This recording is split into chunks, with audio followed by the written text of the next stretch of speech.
Hi everyone, my name's Darryl Payne, CEO of As Good as Gold Australia.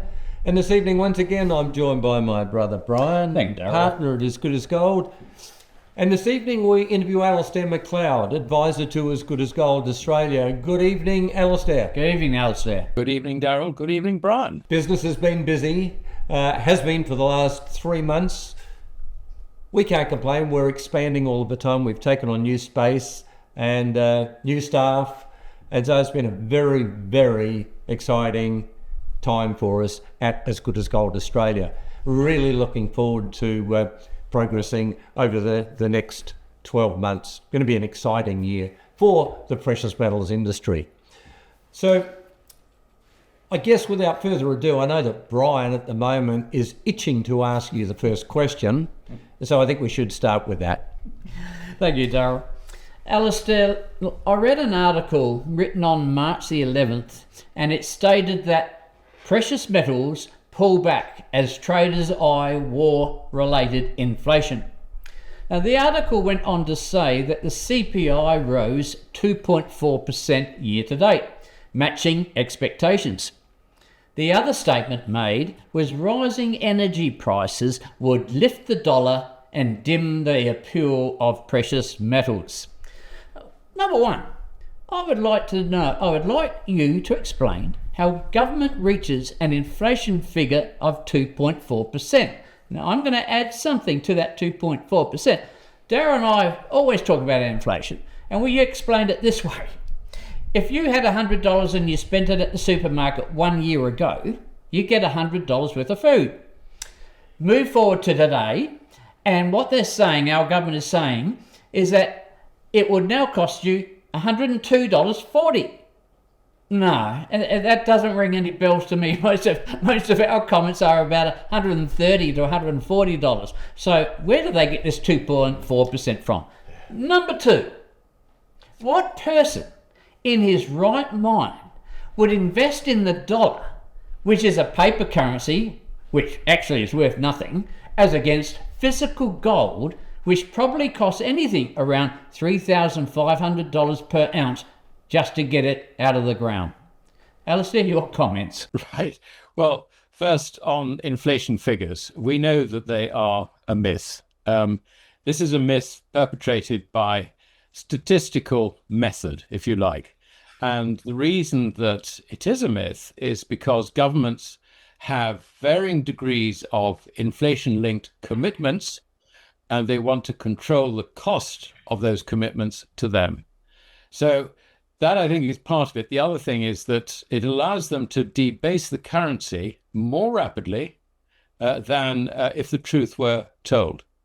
And in America, you've got, particularly John Williams of Shadow Stats, who runs statistics based on earlier methods of constructing CPI and other indices, if you like, inflation indices. And he shows that on those earlier methods, the rate of price inflation is considerably higher than what the government states. And of course, this is a compounding effect. And so I think your experience of prices in the supermarket is actually a lot closer to the truth than government statistics. So I think that's the answer to that one. We should ignore those government statistics. Well, one thing that's for absolutely certain is that none of us on this podcast would think that investing in the dollar is a good idea. Unfortunately, the investment management world has been trained in macroeconomics, which is a non-science, incidentally, which removes the human element from everything, and it allows them on that basis to make forecasts. The errors in the whole system basically mean that they're buying into lies. So, and that's almost, you could say that's intentional. Perhaps it just went that way, but it certainly was intentional originally when Keynes invented macroeconomics as a result of his general theory. Yeah, he wanted basically to give government control over economic outcomes. That's where we are. And the victim in all this is an understanding of the difference between real money, final settlement or payment, and credit. And that distinction still exists. And you find that people in the investment community actually just don't understand it. They think that money is actually a currency. No, a currency is credit. Because if you look at a central bank's or the issuer, which is always a central bank nowadays, its balance sheet, on the one side of it, it's got a liability to you as a holder of their banknotes, and on the other side, it's got an asset to back it. So this is the reality of it. It is credit. It is an obligation by a central bank to you, which of course it never ever commits to. I mean, it creates the obligation, and you've got the experience. I mean, that's the reality of it. In these difficult times, when you look at where, if you like, funds go, what happens is that they go to safety in the form of liquidity. And there is no doubt that the greatest liquidity on earth is the dollar. So if you're worried about something, then you sell out of whatever you've got and you go and buy dollars. That is the conventional approach. That is now, I think, beginning to change. It won't change immediately. What we do find is that there is now a shortage of gold and silver in the West. It has really been hoovered up by particularly China and to a lesser extent India. But when you look at what happens to prices, you can see the gold price appearing to rise. Actually, what it is the dollar actually declining in its purchasing power relative to gold. Now, this is a very important point. Over long periods of time, gold maintains its purchasing power. That is its function as money. It is the fiat currency which loses purchasing power, which is why it appears that the gold price is rising. People don't understand this yet, but I think that in the coming years they will, and they will understand it to the point where they destroy fiat currencies. It has always happened in history, and there is nothing to prevent it happening again. And indeed, when you look at what's going on, the expansion of credit at the currency level, and the way that expansion is accelerating, you can see that, yeah, it's going to happen again. These fiat currencies are going to die. And when they die, they are valueless, which will give the appearance of a gold price close to infinity. I mean, this is the experience that we've seen with every fiat currency collapse. That's what's going on. When people understand this or begin to understand it, these currencies are toast. We're not there yet. We're still in the delusional part, if you like, of the decline of fiat currencies. So that's why they're buying the dollar, and why, if you like, gold and silver are on pause. They've had a very good run, if you look at it in the conventional sense, and therefore, the excitement's now gone out of them for now. I mean, you've got gold bugs who will say, oh, well, it's technically, it looks like it's going to go higher after a period of consolidation, whatever. The reality of it is that we're seeing a decline in the purchasing power of the dollar and all the fiat currencies that are aligned with it. Before we move on to the next question, you brought up the point of liquidity, and 100% I'm agreeing with what you say. And forgive me, folks, I am a gold bug because I believe in honest money, totally honest money. But no wonder the American dollar has liquidity. They can print whatever they like. And when I say print, they are talking into the trillions here. So, people think there's liquidity in the US dollar. Absolutely. If you want the dollar to go to zero, keep on printing, because that's what's going to happen. Darryl? Oh, yeah. Very valid point. Alasdair, let's talk about the silver market for just a moment. I'd like to start with point one. The silver price is still well below its adjusted high, $50 US, in 1980. Using government inflation figures before 1980 would put silver at $800 per ounce today. Point two, industry is using more silver than ever before, and in the last 5 years, the world has consumed more than what we have mined. Point three, Silver is now a strategic or critical metal and essential for national security. An example is a Tomahawk missile contains 500 ounces of silver, and the silver, of course, is not recyclable. Point 4, with all of these facts, the price of silver remains cheap at $80 US or 120 Aussie. Alasdair, who is massaging the price? And how much longer do you believe this could continue? Well, the first point that you raised about silver being inflation adjusted, it should be around about $800. Well, at the current gold price, that would be a gold-silver ratio of about 6.5 times. I think rather than use that metric, I would look at the gold to silver ratio, and then we could argue as to how low or how high that's likely to go. In my view, it is going lower over time. And the reason it will be going lower basically is because the gold price will be rising, which is actually the value of the dollar falling rather than the gold price rising. But under those circumstances, what you're likely to see is the silver price tending to rise. Now, this is a tendency, if you like. There are very often interruptions in this. It tends to rise almost twice as fast as the gold price when the gold price rises. So if we see gold rising from $5,000, say, to $10,000, then that will be a doubling of the gold price. So you would expect the silver price to roughly quadruple. So that's a sort of rather mechanical approach, if you like. And I think that's the better way to look at it, rather than trying to, sort of inflation adjust. I mean, the inflation figures are always very, very iffy anyway. And there is no such thing as a rate of inflation in a statistical sense, which is why statisticians can come up with different numbers all the time.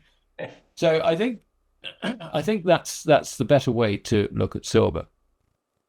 As to who's suppressing it, I think that it's a mixture of two things.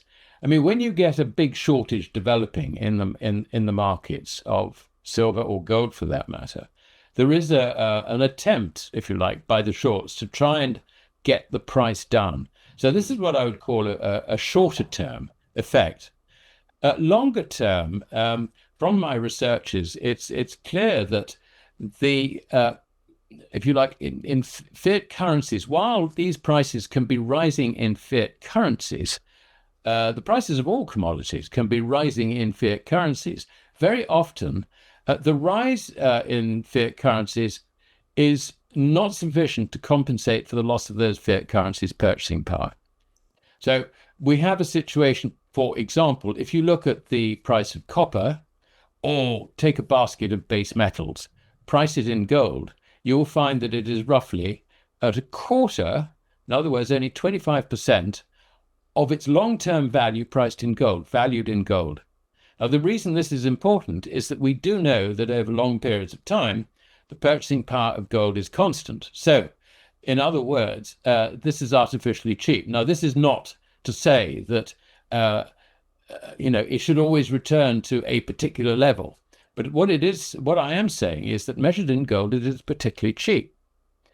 So even though this basket of base metals measured in or valued in fiat currencies has risen significantly in recent years, I mean, particularly since 2020, it hasn't actually caught up to where it really should go, priced in real money. So you can see that in general, what's happened is that fiat currencies have had the effect of suppressing commodity values in general. Now, perhaps gold to a degree is escaping from this, but it also does suggest to us that the value of gold has been itself depressed by the same means. So I think there are two things. You've got the short-term effects of intervention, whether it's bullion banks trying to control the price and control short positions, or whether it's governments intervening in order to try and save their currency's own face. that is a short-term effect. But the long-term effect, I think, is quite clear. We've ended up with commodities generally being undervalued in real terms, and that is something that is now changing quite rapidly. And so we will see the purchasing power of the dollar in particular falling quite rapidly as this adjusts. So if, for example, that basket of base metals, or indeed oil, was to return to its long-term value, you would see a quadrupling of price. This is something which is in the works, and I think it's very important to bear this in mind when we've got a war raging in the Persian Gulf. The Straits of Hormuz are closed, and suddenly there's a lot of volatility in oil. It's risen recently from the upper $60 or the mid $60 up to currently we're looking at about $100 for West Texas Intermediate. Now, looking at its proper value, we should be seeing this eventually going to somewhere around about $400, assuming no further deterioration in the purchasing power of the dollar. So what's happened is that this is a trigger, if you like. It's a catalyst for something that is already in place.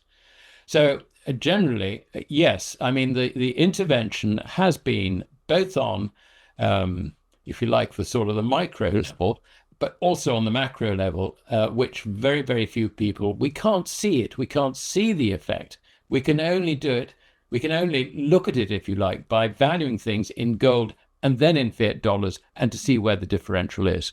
But undoubtedly, commodities as a whole are very, very cheap. And we could extend that argument logically to gold and silver themselves. They're talking about quadruple in price. So I don't think the clients, they might have to be a bit more patient, but not for very long, especially if this war continues and expands. So a controlling mechanism works for a period of time until it doesn't. That's really what I believe. That's right. We've just got a little bit of a dip at the moment, but it's not going to be there for much longer. Yeah, exactly. Alasdair, during the last 2 weeks, private credit funds have come under the radar.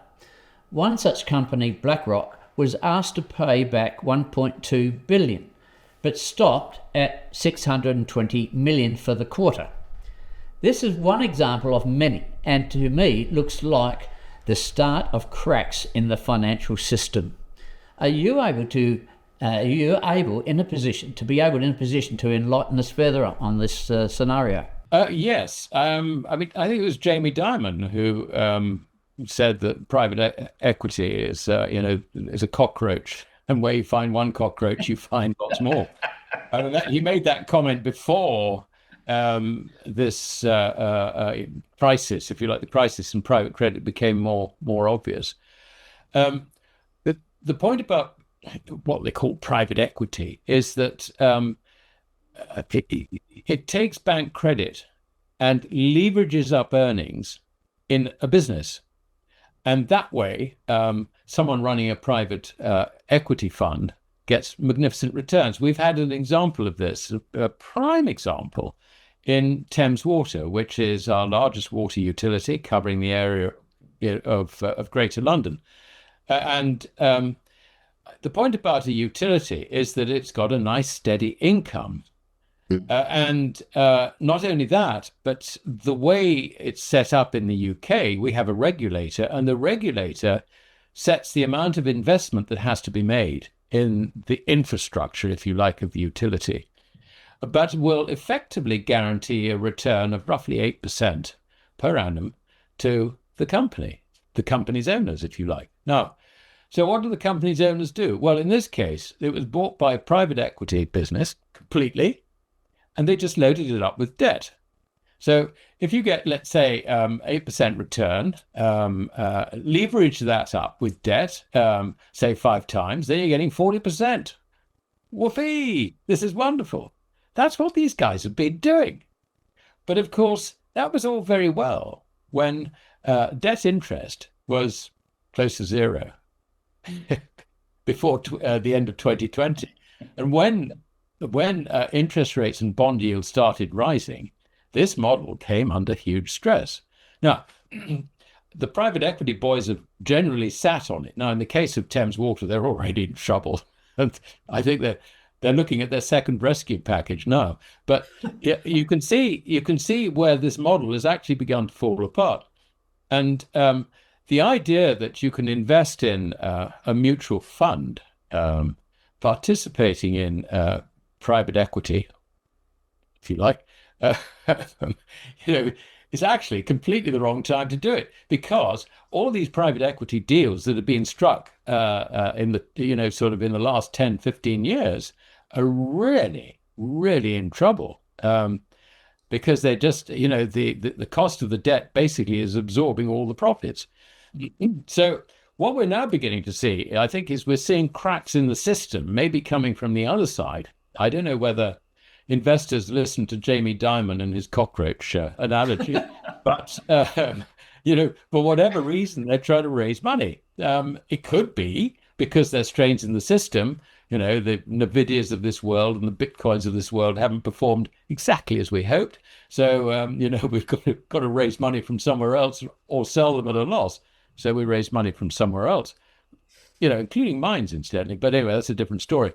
So you can see that it's coming under strain. Now we have a situation where, with oil cut off, with undoubtedly the prospect of far higher inflation than anyone expected in the second half of 2026, now that you can see that interest rates are going to have to rise, or should rise, bond yields are going to rise, this messes up everybody's head in the private equity industry.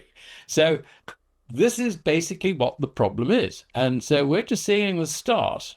We're just seeing a few of Jamie Dimon's cockroaches emerging. There will be lots more, I can tell you. Oh dear. See, even in Australia, Darryl, we've had two. The Reserve Bank of Australia has increased interest rates by 2 times, 0.25%. This is only in 3 months. So, Alasdair is 100% correct. Yeah. And the expectation is it will happen again very shortly. Yeah. Alasdair, last question. In your last Substack piece titled The Great Debasement, you advise that in your opinion we only have 1 or 2 years left to get out of credit. So if a saver has, say, $500,000 in their retirement account, what percentage would you suggest should be in gold and silver? This is getting rather like asking investment advice, which I never... Well, let me just share this with you to start with. But we know what Egon has to say about that, right? Which seems it may be to some people the extreme, but he'll say whatever you can't afford to lose. Well, I will tell you what I personally do. I hold as little currency and credit as I can possibly hold in order to live day to day, do all that sort of stuff. But all my savings, my meager savings, go into real money, which is gold and silver, which is always final settlement. This is the lowest risk approach possible, without any doubt at all. That is what you got to think. Now, each individual, if you like, has different commitments and all the rest of it. And I think the other thing which is worth bearing in mind is that we've all been taught to diversify our portfolios. So, on that basis, quite simply, you might put, say, 10 or 15% of your portfolio into gold.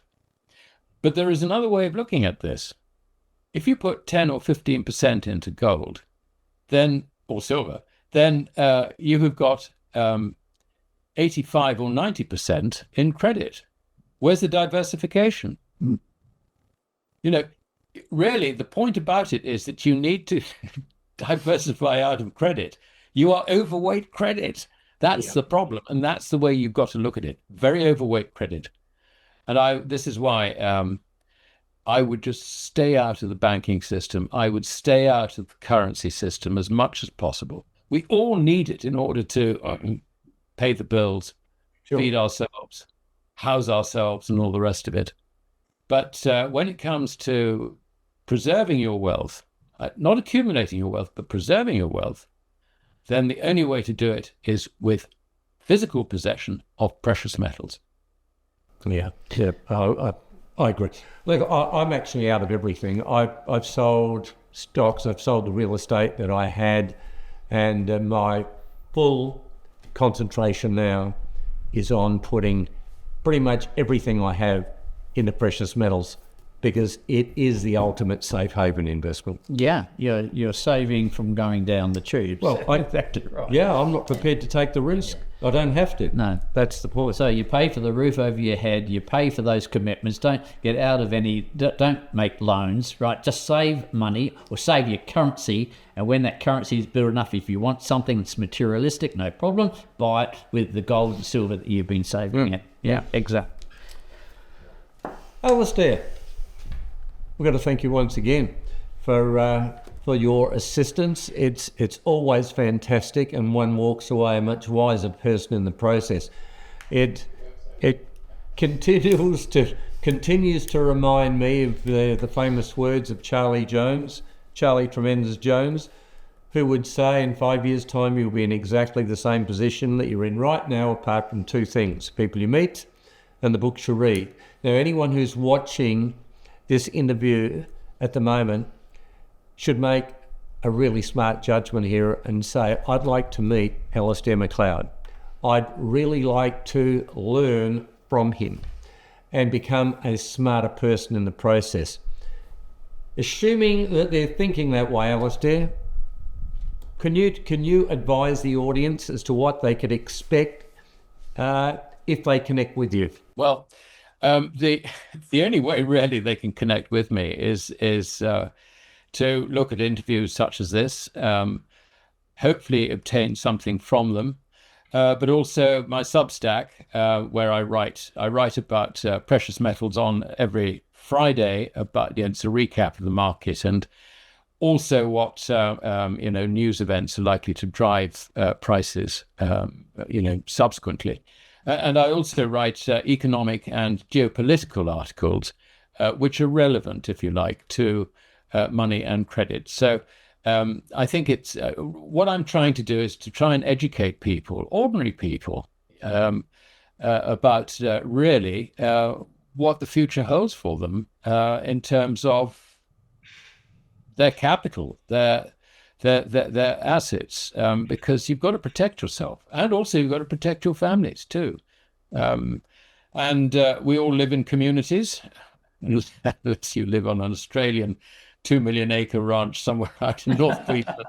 Not many of us. No, not many of us, but most of us live in communities, and you've got to sort of think about your community as well, because this is a very, very hard story to get over to people. If you understand it, you will be in a minority, and you've got to take that into account as well. Yeah. Look, it's we've learned so much from people like yourself. I remember, well, I'll never forget my lifetime mentor, Peter J. Daniels. Peter is still alive today. He's 92 years of age, but he would always say, I do not care what poorly executed economic decisions are made in the world tonight, because tomorrow I'll still be able to party. Why can he party? Because he owns plenty of gold, real money. And he's passed them. Once you've got a good plan, one that works, you can then share that plan and with your children, and they can share it with their children, and you end up with, of course, generational wealth, which is exactly what's happened within the Daniels family. Yeah. Yep. They're all wealthy because they've got a workable plan that makes sense, and it's continued to generate wealth. Jim Sinclair owned a couple of gold mines, very wealthy man. He'd always say, look, it just makes so much sense. He had no time for the central banking system of the world, and yet he would say, you've got to learn from them. They all own gold. Why do they own gold? To give themselves power, influence, control. So why not become your own central bank? And I see you nodding back there because it just makes so much sense, Alasdair, doesn't it? I mean, and yet so many people are unaware of these simple principles. Yeah. I mean, why do you think that central banks are buying gold consistently? And, I mean, the Europeans and the Americans are sitting there pretending it's not happening. But the rest of the world, the central banks, the majority of them, and particularly, sort of lesser developed countries, with an eye to what China is doing, they can see, that China has accumulated gold. They're talking gold. Every BRICS meeting is talking gold. Yeah. They have to accumulate gold as well if they're going to continue to trade. They know this. So, as a central banker, do you really want to have reserves which are entirely fiat currency, or do you want real money? Well, they're opting for the real money. And I think the message, if you like, is in the bottle. Yes. And Brian, our very good friend, of course, and Alasdair knows who I'm talking about, Egon von Greyerz. A passing comment from you on Egon von Greyerz. Well, I think we already said it, but his most common reaction to anybody who asks the question, how much should we own, is whatever you cannot afford to lose. So we reiterate that Daryl and I have put all of our eggs in one basket, and it's only because our eggs are in one basket, that basket is made out of gold and silver, which is money, right? And if you can find something, if you can find another asset that will improve your wealth, right, or stabilize your wealth, go for it, absolutely. But until you find that, put it into gold and silver. Yes. And finally, Ray Dalio. Ray Dalio, okay, now he's a different person and a very wealthy investor. Now, if you put yourself in that class, a wealthy investor, right, he's worth 20 billion, right, and he says 10% goes into gold. So if you work that one out, it's 2 billion in gold, and he's a wealthy investor. So if you're not that wealthy in investing, put a lot more than 10% into gold, right? And so, but he said, if you are a person that disagrees with me, right, just write me an email and give me the information that I need to hear from you, because I haven't really come across any person that has got the right answer. No, for sure. And look, okay. Thank you so much again, Alasdair. Really appreciative. And please, if you want to educate yourself, if you want to become a smarter person, take advantage of Substack. Alasdair provides ongoing, powerful information that's just going to make a huge difference to your life if you want to move forward and take advantage of it. Thank you again. Thank you to all of our viewers and subscribers who continue to support this channel. We will return. We will be back again in 2 weeks' time. Until then, though, stay well, stay focused, and goodbye for now. And goodbye for now.